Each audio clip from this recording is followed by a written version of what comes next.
আমি জানি না এই ভিডিওটি তুমি কখন দেখছো। হতে পারে 2024 সাল শেষ হতে চলেছে, অথবা 2025 সাল চলে এসেছে। নতুন সাল আসবে, এটাই নিয়ম, এটাই স্বাভাবিক। তবে বন্ধু, ক্যালেন্ডার বদলায়, কিন্তু তুমি বদলাওনি। আমি জানি না তোমার গত বছর কেমন ছিল, কিভাবে কেটেছে, কিন্তু বন্ধু, সামনে আসতে চলেছে যে 6টি মাস, আমি গ্যারান্টির সাথে বলতে পারি তোমার লাইফ চ্যালেঞ্জিং হয়ে যেতে পারে যদি তুমি আজ থেকেই শপথ না করো। হ্যাঁ, আমি তোমাকে বলছি, 6 মাস, 6টি মাসের জন্য উধাও হয়ে যাও। যে লক্ষ্যে তুমি 5 বছরে পৌঁছাতে চাও, তা মাত্র 6 মাসে অ্যাচিভ করে ফেলবে। তোমার মধ্যে ভয়ঙ্কর পরিবর্তন চলে আসবে। বিশ্বাস হচ্ছে না? আজকের তারিখটা তুমি নোট করে নাও, আর ভিডিওর মধ্যে ডুবে যাওয়ার আগে দয়া করে যা কিছু অতিরিক্ত করছো তা বন্ধ করে দাও। 6 মাসের জন্য উধাও হয়ে যাও। সামনে আসতে চলেছে 6 মাসের জন্য ভুলে যাও তোমার দুনিয়াতে বন্ধু আছে। বিশ্বাস করো, কেউ কোথাও যাবে না তোমাকে ছেড়ে। 6 মাসের জন্য দরজা বন্ধ করে দাও, দূরে চলে যাও এসব ডিস্ট্রাকশন থেকে। মানে 6 মাস তোমাকে দুনিয়ার মানুষ থেকে উধাও হয়ে যেতে হবে, নিজেকে আইসোলেট করে ফেলতে হবে, ঠিক যেভাবে করোনা কালে মানুষ আইসোলেশনে চলে যেত, যেখানে শুধু তুমি, তোমার মাইন্ড, বডি আর তোমার লক্ষ্য, তোমার উদ্দেশ্য, তোমার জীবন থাকবে। কি ভাবছো? 6 মাস, এত বেশি সময়? বন্ধু, এটা শুনতে হয়তো অনেক বড় লাগছে, কিন্তু এটাও তো চিন্তা করো যে এটা তুমি তোমার লাইফ আর স্বপ্নের জন্য করছো। এটার মধ্যে যেই আসুক, যত ধরনের মানুষ যত কথাই তোমাকে বুঝাক, যত টাকা পয়সার লোভ আসুক, যে যেইভাবে তোমাকে বুঝাক না কেন, মনে করবে তারা ফালতু কথা বলছে। তোমার বন্ধু নিজের স্বার্থের জন্য তোমাকে কাছে ডাকছে।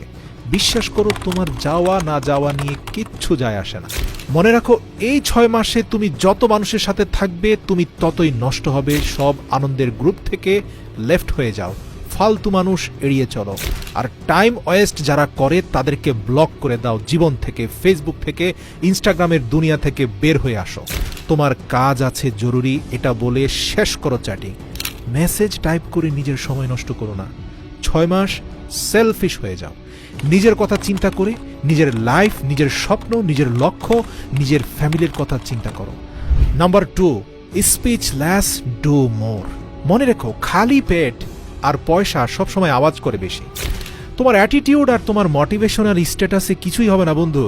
কেউ কিছু বলে দিয়েছে আর তার বদলা নেওয়ার জন্য ফেসবুকে তুমি স্ট্যাটাস দিয়েছ, success is the best revenge. Status দিচ্ছ আর দিনভর বিছানায় পড়ে আছো। অন্যকে জানানোর জন্য, অন্যকে দেখানোর জন্য স্ট্যাটাস দেওয়া বন্ধ করো। ফেসবুক, ইনস্টাগ্রামের ফাঁদ থেকে বাইরে আসো। মানুষের সাথে তর্কাতর্কি করা বন্ধ করো। সবাইকে নিজের কথা বলো না। তোমার জীবন হচ্ছে তোমার সবচেয়ে প্রাইভেট পার্ট। সবাইকে নিজের জীবনে ঢুকতে দিও না।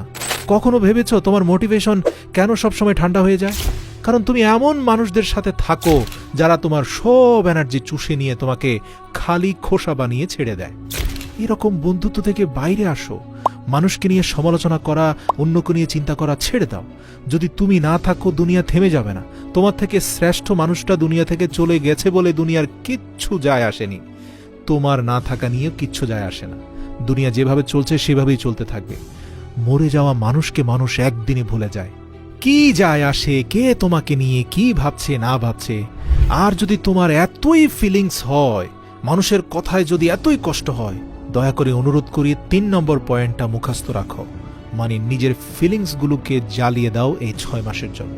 এই যে খিটখিটে মেজাজ হয়ে যাচ্ছে, ডিমোটিভেটেড হয়ে যাচ্ছ, মারাত্মক টেনশন হচ্ছে, তাহলে দয়া করে একটা কাগজ নাও আর লেখো কেন তোমার আত্মবিশ্বাস হারিয়ে যাচ্ছে, কেন এত টেনশন তোমার। যত রাগ, অভিমান, নেগেটিভ এক্সপেরিয়েন্স সব কিছু কাগজে লেখো, তারপর আগুন দিয়ে তা জ্বালিয়ে পুড়িয়ে তছনছ করে দাও। দেখবে তোমার ভেতরের ফিলিংসগুলো জ্বলে পড়ে ছাই হয়ে গেছে, একদম খালি হয়ে যাও। আর যদি বলতেই চাও, মানুষকে না বলে শুধু নিজের সৃষ্টিকর্তাকে বলো। রাতের আধারে হাত তুলে প্রার্থনায় তাকে বলো। মনে রেখো, মানুষকে নিজের কষ্টের কথা বলে নিজের দুর্বলতা প্রকাশ করে দিও না, বরং সৃষ্টিকর্তাকে বলে আধ্যাত্মিক শক্তি অর্জন করো। মনে রেখো, তোমার চোখের পানি মোছার জন্য কেউ আসবে না, সবাই বেইমানি করে চলে যাবে। Number 4 point, think you like a product.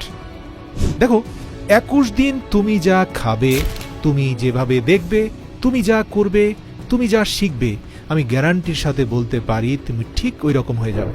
মানে এটা তোমার অভ্যেস হয়ে যাবে। দেখো, লোহা 21 দিন চুম্বকের সাথে থাকলে চুম্বকের মতো হয়ে যায়, কিন্তু আবার কিছুদিন দূরে থাকলে সে আবার লোহা হয়ে যায়, মানে যেমনটা ছিল তেমন হয়ে যায়। মনে রাখবে, তুমি হচ্ছ তোমার হ্যাবিটের গোলাম, তোমার অভ্যেসের দাস। তোমার হ্যাবিট নিশ্চিত করবে তোমার সাকসেস। নিজেকে একটা প্রোডাক্টের মতো ভাবো। এটা চিন্তা করো যে যদি কোনো গাড়িতে খারাপ তেল যায় তাহলে সে গাড়ি কতদিন চলতে পারে। তুমি তোমার ব্রেনকে যত ভালো জিনিস দেবে তত ভালো ডিসিশন নিতে পারবে তোমার ব্রেন। তোমার হাতে থাকা মোবাইলটাও তো আপডেট নেয় বন্ধু, তাহলে তুমি কেন নিজেকে আপডেট করছো না? কেন নিজের মাইন্ডকে খারাপ অশ্লীল ভিডিওতে ডুবিয়ে রেখেছো? কেন ইনস্টাগ্রাম, নেটফ্লিক্স আর নাটক সিনেমার জগতে তুমি ডুব দিয়েছ? এসব বন্ধ করো আর নিজের মাইন্ডকে 100 ভাগ ফ্রেশ করে ফেলো। হ্যাঁ, ওই যে বলছিলাম, মেজাজ খারাপ হয়ে যায়, মাথা ব্যথা করে, লক্ষ্য এবং উদ্দেশ্যের দিকে ফোকাস করতে পারছো না, মনোযোগ দিতে পারছো না। এর কারণ কি জানো?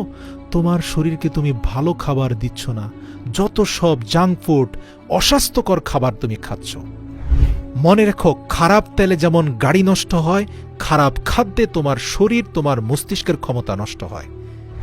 বিশ্বাস করো, মনোযোগ দিতে না পারলে প্রতি সপ্তাহে 4 দিন রুটি খাওয়ার বদলে কাঁচা বাদাম খাও।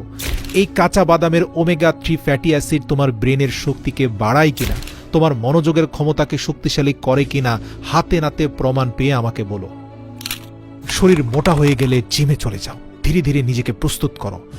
আচ্ছা, তুমি লাইফে কিছু করতে চাও আর সেটা করার জন্য তোমার এনার্জি থাকতে হবে। তোমার শরীরে যদি এত চর্বি থাকে আর যদি তুমি এত দুর্বল হয়ে যাও, তাহলে তুমি সফলতার ধাপগুলো পার হবে কিভাবে? আসছে 6 মাস, নিজেকে পাল্টে ফেলো। খাদ্য অভ্যাস চেঞ্জ করো, বডিকে ভালো কিছু দাও। স্বাদের জন্য খেও না, জীবন্ত খাবার খাও, জীবনকে ভালোবেসে খাও। জিমে যাও, টেস্টোস্টেরন বাড়াও। অনেক বেশি মাসেল হবে, অনেক বেশি টেস্টোস্টেরন বাড়বে। হাই টেস্টোস্টেরন মানে হাই এনার্জি, মোটিভেটেড ফিল করবে টেস্টোস্টেরনের কারণে। তোমার মাইন্ড মানে তোমার ভেতরের জেনারেটর ভালো কাজ করবে, মনে হবে যেন তুমি আকাশে উঠছ। এবার যখন নিজের শরীরকে প্রস্তুত করে ফেলেছ, নোট পেপার নিয়ে লিখে ফেলো তোমার যা যা লক্ষ্য, তোমার সকল স্বপ্ন লিখে ফেলো। 1 বছর কি করতে চাও আলাদা লিখো, 6 মাসে কি করতে চাও আলাদা লিখো, 1 মাস, 1 সপ্তাহ, এমনকি দৈনিক কি করতে চাও তাও লেখো। মনে রেখো, নিজের গোলকে যত ছোট করে অ্যাচিভ করবে তত তাড়াতাড়ি তা অ্যাচিভ হয়ে যাবে। আর যত বেশি অ্যাচিভমেন্ট হবে, তোমার আত্মবিশ্বাসের শক্তি তত তীব্র এবং শক্তিশালী হবে। আচ্ছা, ধরো তুমি ফেসবুকে 10 লক্ষ টাকার পণ্য বিক্রি করতে চাও। তার জন্য তোমাকে ডিজিটাল মার্কেটিং শিখতে হবে, প্রপার গাইডলাইন মেনটেন করে চলতে হবে। একদিনে তো সম্ভব নয়, তার জন্য তোমাকে পরিশ্রম করতে হবে, ডিসিপ্লিন মেনতে হবে, প্রপার ট্রেনিংয়ের দরকার হবে। এরপরে তোমার গোলে স্ট্রাইক করতে হবে। মোটিভেশন দেখে কিচ্ছু হবে না। 6 মাস পরিশ্রম করার জন্য ভেতর থেকে মোটিভেশন আসতে হবে। তোমার উদ্দেশ্য ক্লিয়ার হতে হবে। তুমি সাকসেসফুল কেন হতে চাও? প্রশ্ন করো তো। তোমার পারিবারিক অবস্থা চেঞ্জ করতে চাও, নাকি গরিব হয়ে বাঁচতে চাও না, না তোমার ভালো হেলথ চাও? কিসের জন্য চাও তুমি সফল হতে? তা কমেন্ট করে এই ভিডিওর নিচে বলো। এই ভিডিওতে করা কমেন্টকে আমি তোমার শপথ বাক্য হিসাবে ধরে নেব। যেভাবে একটা ক্ষুধার্ত ঈগলের ফোকাস শুধুমাত্র তার খাবারের দিকে থাকে, সেভাবে তুমি তোমার লক্ষ্যের দিকে ভয়ঙ্কর ফোকাস দাও। কাজ শুরু করার আগে তোমার ফোন বন্ধ করে নাও। একই সময় একই কাজ করো, না হয় অনেক কাজের মধ্যে তুমি ঝুলে থাকবে। খাবার খাচ্ছ, মনোযোগ দিয়ে খাবার খাও, প্রয়োজনের থেকে বেশি পরিমাণে চিবিয়ে খাও। জিম করছো, তাহলে শুধু জিমটাই করো, পুরো ফোকাস জিমে দাও। বই পড়ছো, পরিপূর্ণরূপে বইয়ের ভেতরে ঢুকে যাও। কিন্তু বেশিরভাগ মানুষ ঘরে থেকে অফিসে চিন্তা করে, আর যখন অফিসে থাকে তখন অফিসের কাজ ফেলে ঘরে চিন্তা করে। প্রিয় বন্ধু, ওই ফাঁদে পড়লে কিন্তু শেষ হয়ে যাবে। বিশ্বাস করো, 21 দিন যখন যে কাজটা করছো সেটাই মনোযোগ দিয়ে করো। সচেতনভাবে সজ্ঞানে অন্য কোনো চিন্তা মনের ধারে কাছেও আনবে না। শুধুমাত্র 21 দিন করো, তারপরে তুমি ফ্রি ফ্লো স্টেটে চলে যাবে। ফ্রি ফ্লো স্টেটের মানে বুঝতে পেরেছো?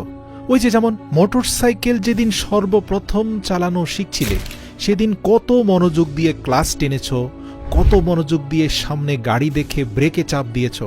আচ্ছা বলো তো, 6 মাস পরে কোনো গাড়ির সামনে চলে আসলে ওই চিন্তা ভাবনা করেই কি তোমাকে ব্রেকে চাপ দিতে হয়, ক্লাস টানতে হয়? নাকি তোমার অবচেতন মন অটোমেটিক তোমার পাকে ব্রেকের কাছে নিয়ে যায় আর হাতকে ক্লাস টানতে বলে? যদি সত্যি সেটা অবচেতন মনই বলে থাকে, তাহলে আমি বলবো এই অবচেতন মনটাকেই তুমি অ্যাক্টিভেট করে ফেলো। এটাই তোমাকে ডিসিপ্লিনের মধ্যে নিয়ে যাবে। মানে তোমার সাবকনশাস মাইন্ডকে শক্তিশালী করতে হবে। মানুষের কথায় যদি কান দাও তাহলে এসব করতে পারবে না। এই 6 মাসের জন্য মানুষ তোমাকে বলবে, আরে তোর কি হয়েছে, তুই তো দেখছি পাগল হয়ে গেছিস, বদলে গেছিস, এরকম হাজার কথা তোমাকে বলবে। তোমাকে কিন্তু তোমার নিজের কথাটাই শুনতে হবে। মনে রাখবে, তুমি এই 6 মাস কোথায় পালিয়েছ, কি হয়েছে তোমার, এর জবাব মুখ দিয়ে নয়, তোমার পরিবর্তন দিয়ে দিতে হবে। সত্যি বলছি, এই ভিডিওতে বলা প্রত্যেকটি ধাপ যদি যথাযথভাবে অনুসরণ করে তোমার সর্বোচ্চ শক্তি দিয়ে চেষ্টা করো, তাহলে 6 মাসে তোমার জীবন কমপ্লিটলি ট্রান্সফর্ম হতে পারে। আর মনে রাখবে, এটা অর্জন করার জন্য তোমার মাইন্ড কিন্তু পজিটিভ হতে হবে। তুমি যদি আত্মবিশ্বাসহীন হও, নেগেটিভ হও, তাহলে বন্ধু লক্ষ্যে পৌঁছাতে পারবে না। প্রতিটা স্তর স্টেপ বাই স্টেপ বলার পরেও যদি তুমি না পারো, তাহলে আর কিছুই করার থাকবে না। কমেন্টে লিখো তোমার শপথ বাক্য, কেন তুমি নিখোঁজ হচ্ছ 6 মাসের জন্য। সযত্নে থেকে যাবে এই কমেন্ট। 6 মাস পরে এসে দেখে যেও তুমি কি শপথ বাক্য উচ্চারণ করেছিলে এখানে।